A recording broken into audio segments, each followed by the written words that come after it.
Garuda Express, an international courier service.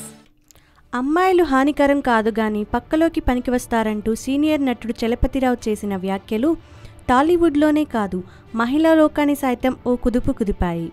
సినీ నటి అపూర్వ దీనిపై స్పందించారు. చలపతి బాబాయ్ వ్యక్తిగా చాలా మంచివారు. మాకు చాలా మంచి విషయాలు చెప్పేవారు. అందరికీ మంచి వ్యాఖ్యలే చెబుతారు. కాకపోతే దాన్ని కొంచెం ఫన్నీగా చెబుతారు. షాకింగ్ న్యూస్ ఏంటంటే సూసైడ్ అటెంప్ట్ చేసిన చలపతిరావు. నాకు కళ్ళల్లో నీళ్ళొచ్చాయండి. ఎందుకంటే బాబాయ్ నాకు తెలిసి ఫిల్మ్ ఇండస్ట్రీలో ఏ అమ్మాయితోనూ మిస్బిహేవ్ చేయలేదు. ఇండస్ట్రీలో ఒక అమ్మాయితోనైనా మీరు చెప్పించండి, అప్పుడు నేను మాటలు పడతాను. ఎందుకంటే బాబాయ్ అలాంటోడు కాదు. నలుగురిలో ఉన్నప్పుడు ఫన్ కావాలి అంతే. సరదాగా అందరి మీద సెటైర్ వేస్తారు. ఈరోజు ప్రతి ఒక్కరూ ఆయన గురించి నోటికొచ్చినట్లు మాట్లాడుతున్నారు. ఆయనను బాయ్కాట్ చేసేయండి, ఇండస్ట్రీ నుంచి తరిమేయండి అంటున్నారు. ఆయనేం టెర్రరిస్ట్ కాదండి. బాబాయ్ అన్నది తప్పే, ఒప్పుకుంటా. బాబాయ్ మంచోడు, కానీ బాబాయ్ మాట్లాడింది తప్పే.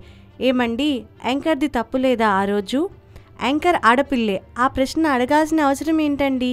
కాకపోతే బాబాయ్ మాత్రం కొవ్వుతోనో కామంతోనో అట్లా మాట్లాడలేదండి. ఆయన మాట్లాడింది ఒకటే, నోరు జారాడంతే. మా బాబాయ్ మాకు దేవుడండి. ఇప్పటికీ చెబుతున్నా, ఇండస్ట్రీలో ఎవరినైనా అడగండి, ఆయన ఎవరినైనా అమ్మాయిని పిలిచాడా అని.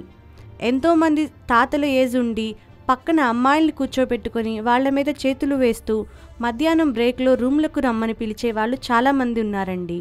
వాళ్ళందరితో పోల్చితే మా అంకుల్ దేవుడండి. తెలియని వాళ్ళు కూడా ఆయన గురించి మంచిగా చెబుతున్నారు. ఆయన చుట్టుపక్కల ఉన్న వాళ్ళు ఎందుకు రారండి? వాళ్ళు కూడా వచ్చి ఆయన సెన్స్ ఇది కాదని చెబితే నాకు కొంచెం మనశ్శాంతి ఉంటుందని ఉద్వేగంతో అపూర్వ వ్యాఖ్యానించారు.